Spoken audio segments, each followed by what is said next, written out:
Dr. Felix Gutierrez is the professor of journalism at the University of Southern California Annenberg School for Communication. He is here to tell us more about Juan Gonzales, our next Hall of Fame inductee.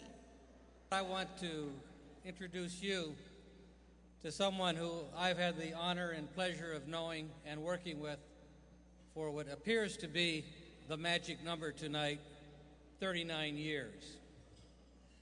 The Juan Gonzales I know was someone who, like me and like Isabel, went through journalism school in the California State Universities in the 1960s at a time when many of us felt we might be the only Latina, Latino, Chicano interested in journalism. There were not many of us in the classroom and certainly none on the faculty.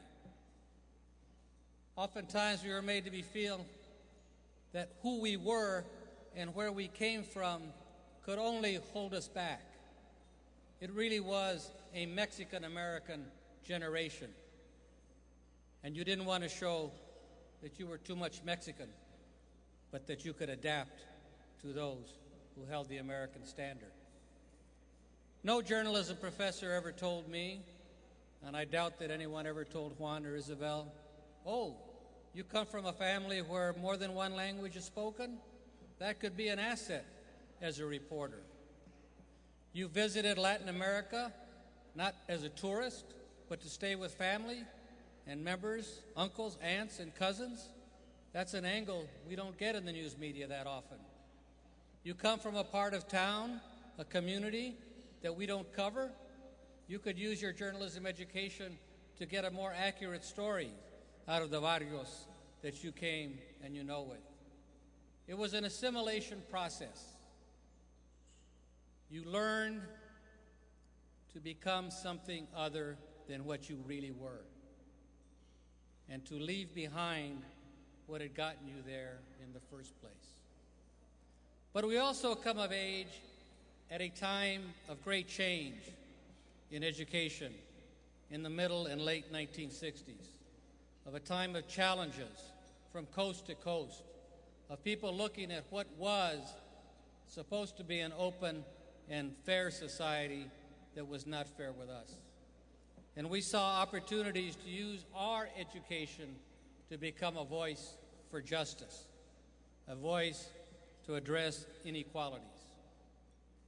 I first met Juan early in the year of 1970 when I was working at Stanford University and teaching a class called Chicano Journalism. He was just out of San Francisco State. We were both in our young 20s, mid-20s, and he was teaching a class there called La Raza Journalism. Chicano Journalism, La Raza Journalism. As always, Juan's thinking more broadly and more widely than I am. We had no books. We had few studies, but we knew that there was some substance, there was some reality that needed to be shared so that we could encourage others to enter into this field and to become truth tellers and truth sayers. I spoke to Juan's class and met with him in 1970 in the spring, and at that time formed a relationship that has continued to this day. We really didn't know what we were doing, but we had a dream that we wanted to make into a reality. Juan took that dream and developed at San Francisco State College, then University, a curriculum of journalism and media courses within the La Raza Studies program. The journalism department distanced themselves from some of that. He had an opportunity in those days when they were widening things for those first token hires, which Isabel talked about, to go to work in the general audience media. He worked for UPI, United Press International, at a time when that was a major news service, and could have had a career as a wire service reporter at a time when there were very few of us working in news organizations of that stature. But he chose a different route. He chose a different avenue. he decided not to continue with the career that could have been his in the general audience media, but to found and form a newspaper that would serve San Francisco's predominantly mission district, El Tecolote, in 1970. It was a time when many campuses were founding ethnic newspapers to serve the campus. He decided to serve one that would address the needs of the community, and that paper continues publishing to this day. It will celebrate its 39th birthday this August. It's been a feisty paper. They took on the phone company when the phone company didn't want to offer bilingual services.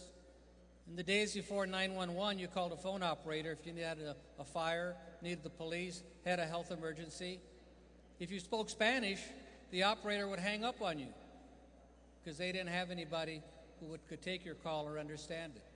El Tecolote fought that battle and won that battle along with others in California.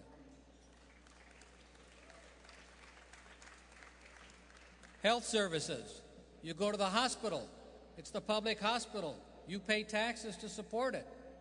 Aquí no se habla español. And they took on San Francisco General Hospital to force them to have bilingual services. By staying close to the community, they were a voice both for the community and to the community, and have continued to do so. He also has had a role as an educator. He's the head of the journalism program at the City College of San Francisco, a working-class institution that brings in people who are getting a second or another chance or sometimes a first chance at education. People who we need in our newsrooms, who didn't ride an escalator on life by always getting good grades, by always having a fair chance, who've had to work their way up, married, working, other types of responsibilities. And he fought to save that program and successfully did in the last decade when the college wanted to close it down. For the last 2 years, he has been the leader of the Voices for Justice Project, a project honoring 200 years of Latino journalism in the United States.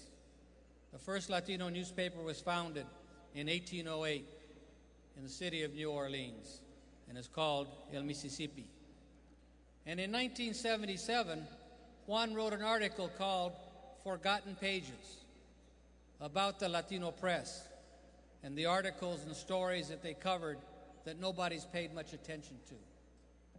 Well, for the last 2 years, with the documentary that we're producing and other projects that we hope will spread the word, including here at this convention yesterday, we're digging into those 200 years of forgotten pages and finding that our press and our communities have always been active and have always been vibrant.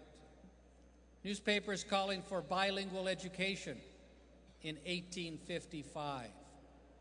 Newspapers for calling liberation for Cuba and Puerto Rico in 1824 up until the War of 1898.